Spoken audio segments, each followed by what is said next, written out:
Hai, ketemu lagi bersama Cindy di sini.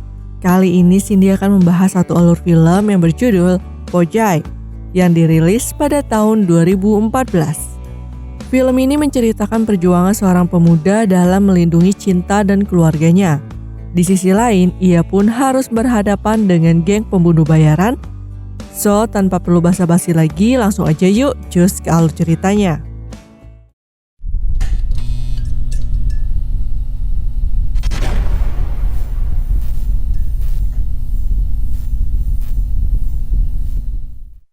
Film dimulai dengan menceritakan tentang jasa pembunuh bayaran. Masih digunakan baik untuk kepentingan bisnis maupun politik. Ketua geng tersebut ialah Anna Tandafam. Sosok Tandafam sudah berbakat menjadi penjahat sejak kecil. Dia kabur ke Bihar saat masih kecil. Lalu 13 tahun kemudian ia kembali ke desanya di Pollachi. Saat ini ia menjadi pengusaha dan memiliki anak buah hingga 3 lapis. Di tempat lain terdapat juga sosok pemuda bernama Vasu.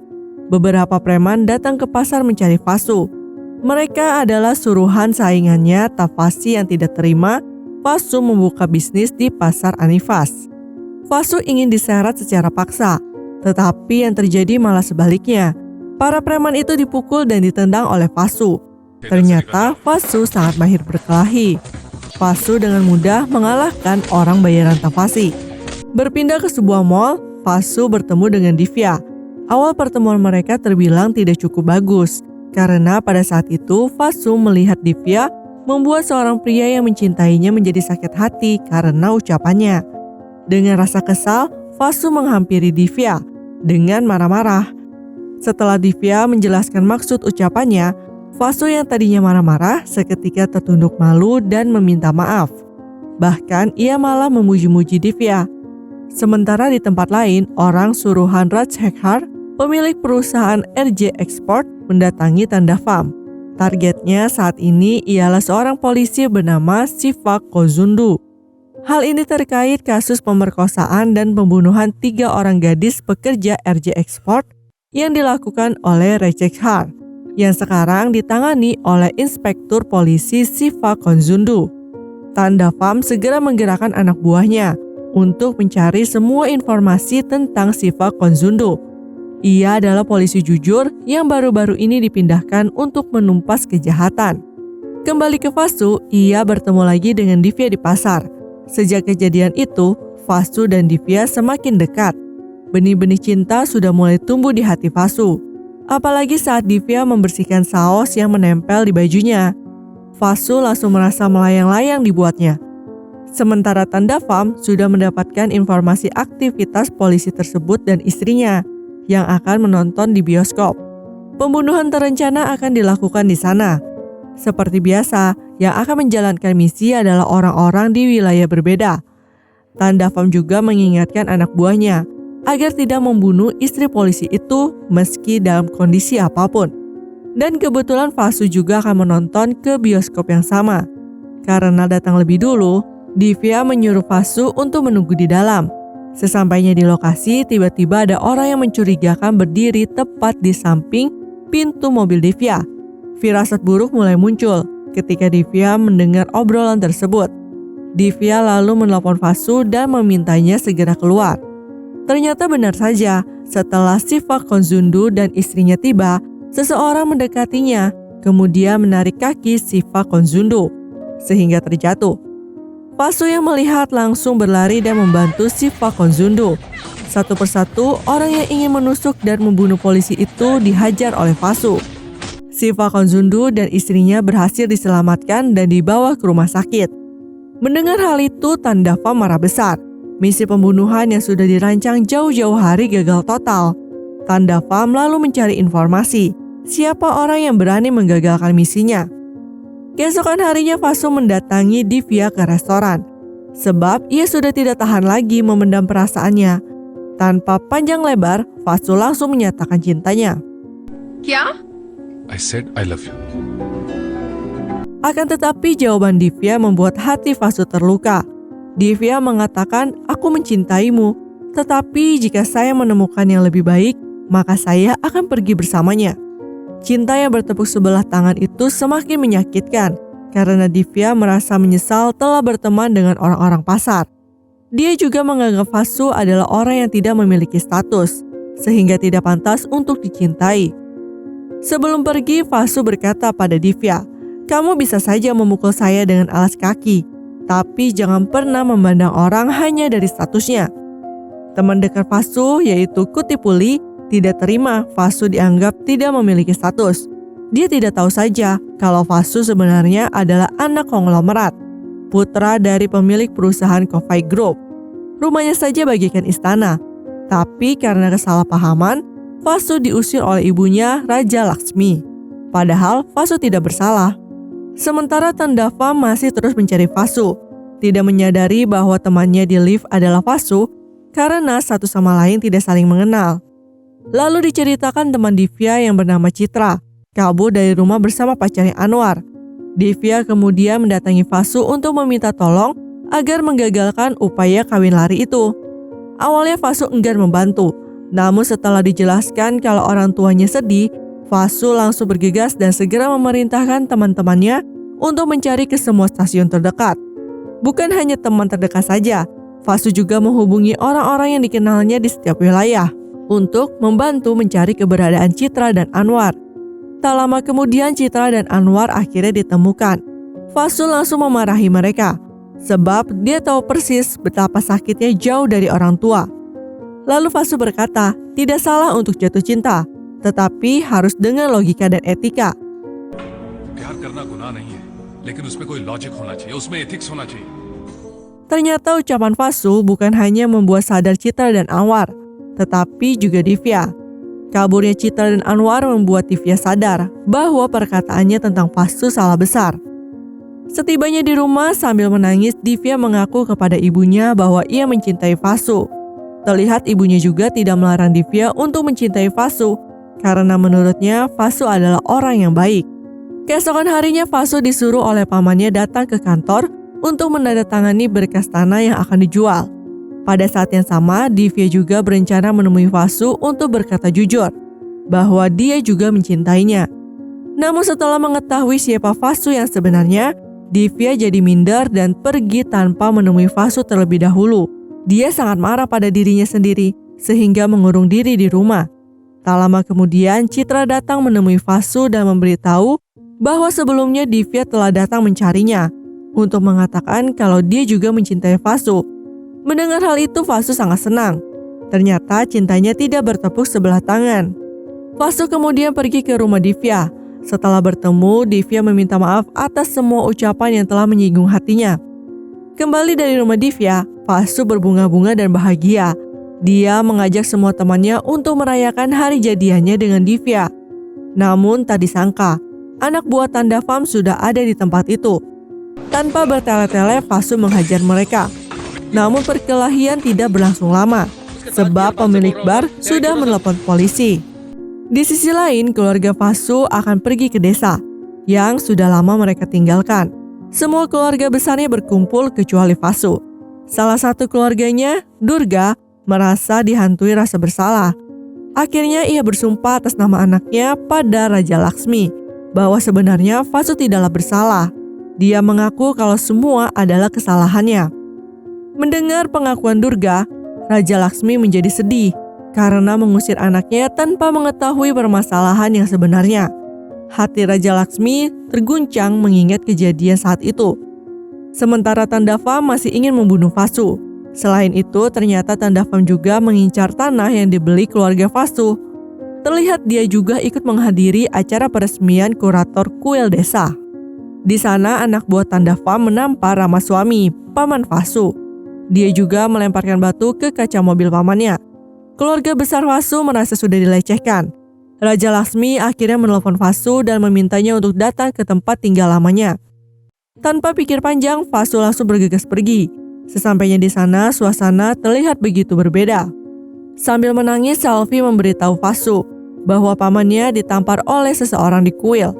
Ibunya juga menyuruh Vasu untuk mematahkan tangan orang yang telah berani menampar pamannya. Mendengar ucapan ibunya, Vasu langsung pergi seorang diri untuk mencari pelakunya. Dia sangat marah sekali karena keluarganya berani disentuh. Satu persatu anak buah Tanda Pham dikalahkan dengan mudah. Darah Fasu semakin mendidih ketika orang yang menampar pamannya menunjukkan dirinya. Orang itu dihajar habis-habisan. Seperti kata ibunya, Fasu lalu mematahkan tangan orang itu. Tanda Pham yang mencoba melawan malah dibuat tak berdaya. Saat itu Fasu belum mengetahui jika Tanda Pham adalah orang yang selama ini ingin membunuhnya. Di sana Fasu mengatakan, "Jika Anda berani macam-macam, saya akan mematahkan Anda di depan ribuan orang." Kembali ke rumah, para pengurus kuil menceritakan semua kekerasan yang dilakukan Tanda Pham. Tapi sekarang sudah saatnya Fasu untuk pergi, sebab dia masih menghormati perkataan ibunya. Namun ibunya melarang Fasu untuk pergi lagi. Raja Laksmi bersama keluarga besarnya memohon-mohon agar Fasu tetap tinggal bersama mereka. Kemudian, Divya yang sedang kasmaran tidak betah ditinggal Fasu. Dia pun menyusul Fasu, akan tetapi hal yang tidak diinginkan terjadi. Puluhan anak buah Tanda Pham mendatangi dua pasangan yang lagi kasmaran itu. Karena merasa tidak mampu menghadapi semuanya dan juga demi keselamatan kekasihnya, kali ini Fasu memilih kabur menggunakan mobilnya. Aksi kejar-kejaran mobil pun terjadi. Namun satu persatu mobil musuh dapat disingkirkan. Setelah sampai di pos polisi, Fasu menurunkan Divya dan menyuruhnya untuk segera pergi ke Coimbatore. Sebab di Pollachi sedang tidak aman. Merasa Divya sudah aman, Fasu turun dari mobil dan siap melawan para pembunuh bayaran itu. Fasu menghajar habis-habisan Tanda Pham serta antek-anteknya. Seperti janjinya, dia bisa saja mematahkan tangan Tanda Pham di depan ribuan orang. Namun ia tidak melakukannya karena baginya Tanda Pham sudah dianggap seperti mayat. Tidak ada gunanya lagi mematahkan tangan mayat. Ternyata perkelahian Fasu direkam oleh Divya dan menyebar luas. Video itu diunggah oleh teman Divya tanpa sepengetahuannya. Melihat video itu, orang yang telah lama dicari akhirnya viral. Ia langsung mendatangi Fasu sebab ia masih berhutang budi karena pernah menyelamatkan hidupnya. Ia juga akan membantu menyelesaikan kasusnya dengan Tanda Pham. Lalu ia menyuruh anak buahnya untuk menulis pengajuan penangkapan atas penyerangan dan upaya pembunuhan yang dilakukan oleh anak Tanda Pham beserta anak buahnya. मेरे पास जान बचाने का कोई और रास्ता नहीं था। नरवी से पेश आकर इंसाफ किया जाए। Sementara itu teman Divya yang telah mengunggah video tersebut didatangi anak buah Tanda Pham. Kebetulan saat itu Divya dan Fasu sedang melakukan kontak dengannya lewat telepon. Fasu mengetahui bahwa kekasihnya juga tidak akan aman di sana. Fasu segera menyuruh Divya beserta orang tuanya untuk meninggalkan rumah dan pergi ke Median Hotel. Tak lama kemudian Fasu datang menjemput Divya dan orang tuanya. Fasu menyembunyikan mereka untuk tinggal di rumah temannya dulu selama 4 hari ke depan. Akan tetapi anak buah Tanda Pham terus saja mengikutinya. Akhirnya Fasu memutuskan untuk membawa Divya beserta orang tuanya tinggal di rumahnya saja biar aman. Tanda Pham yang dendam karena dipermalukan terus-menerus menargetkan untuk membunuh Ramaswamy. Karena tidak ingin terjadi sesuatu terhadap pamannya, Fasu meminta izin untuk ikut ke pabrik menemani pamannya. Ramaswamy memperbolehkan, namun Fasu harus berpakaian formal. Saat tiba di pabrik, Fasu disambut dengan baik oleh para pekerja di Coffey Group. Pamannya lalu menyerahkan perusahaan sepenuhnya kepada Fasu. Saat melihat-lihat CCTV, ada beberapa orang yang mencurigakan. Kata security mereka hanyalah pekerja sementara. Namun Fasu terus memperhatikan gerak-gerik orang-orang itu. Karena semakin mencurigakan, Fasu kemudian keluar dan menuju ke tempat pamannya. Ternyata orang-orang Tanda Pham sudah lebih dulu menangkap pamannya. Terlambat sedikit saja, mungkin pamannya akan kehilangan nyawa. Pertempuran sengit pun terjadi, karena dia harus bertarung sambil melindungi pamannya. Fasu akhirnya berhasil mengalahkan semua anak buah Tanda Pham. Tetapi mereka yang terluka harus dilarikan ke rumah sakit. Setelah lukanya diobati, Fasu lalu menemui Tanda Pham ke rumah sakit. Fasu mengancam akan memenjarakan Tanda Pham. Akan tetapi Tanda Pham malah mengancam balik bahwa ia akan membunuh keluarga Fasu. Para gangster-gangster pasar kini mulai berdatangan. Mereka berniat untuk membantu Fasu membunuh Tanda Pham. Namun Fasu menolak. Para gangster pasar itu pun berpesan, "Jika butuh bantuan, kami siap datang," ucapnya. Saat pergi kantor polisi, Divya melihat seseorang yang pernah berdiri di samping pintu mobilnya. Orang yang menginstruksikan pembunuhan Siva Konsundo. Divya mengikutinya dari belakang, kemudian menelepon Fasu agar segera menyusulnya. Orang itu pun berhasil ditangkap. Namun tidak ada barang bukti yang kuat untuk menangkap Tanda Pham. Tiba-tiba seorang pemuda bernama Naresh tiba di Pollachi.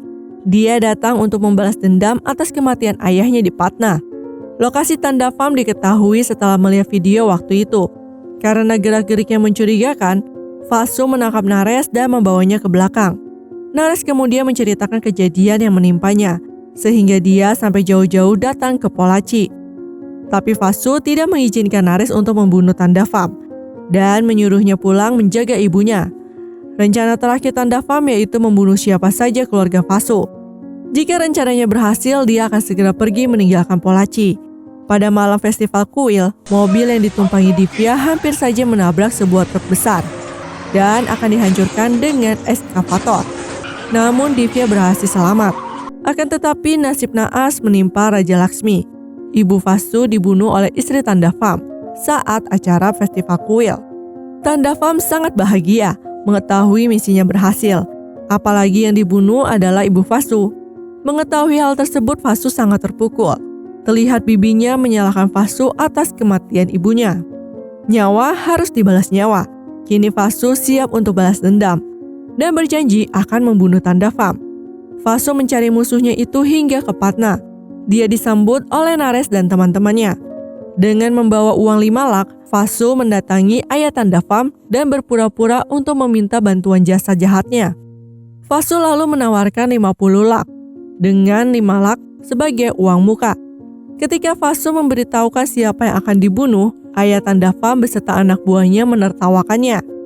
Vasu lalu memperlihatkan kemarahannya dengan membantai semua anak buahnya.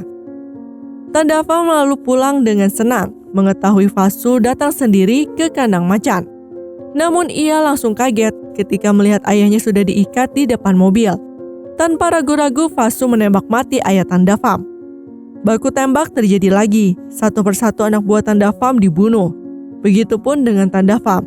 Sebelum membunuhnya, Vasu mematahkan tangannya dan menyiksanya. Kemudian menusuknya hingga mati. Tak lama kemudian, Siva Konsundu yang datang terlambat menembak Tanda Pham yang sudah menjadi mayat. Ia lalu membuang senjata Vasu dan mengatakan, "Karena kamu, saya harus membunuh mayat." Di akhir film terlihat Vasu kembali pulang ke rumah menemui ibunya yang sudah meninggal. Dan Divya langsung menghampiri Vasu untuk menguatkannya. Oke deh guys, mungkin sampai di sini aja ya pembahasan film ini. Sampai bertemu lagi di video-video selanjutnya. Cindy pamit, bye-bye.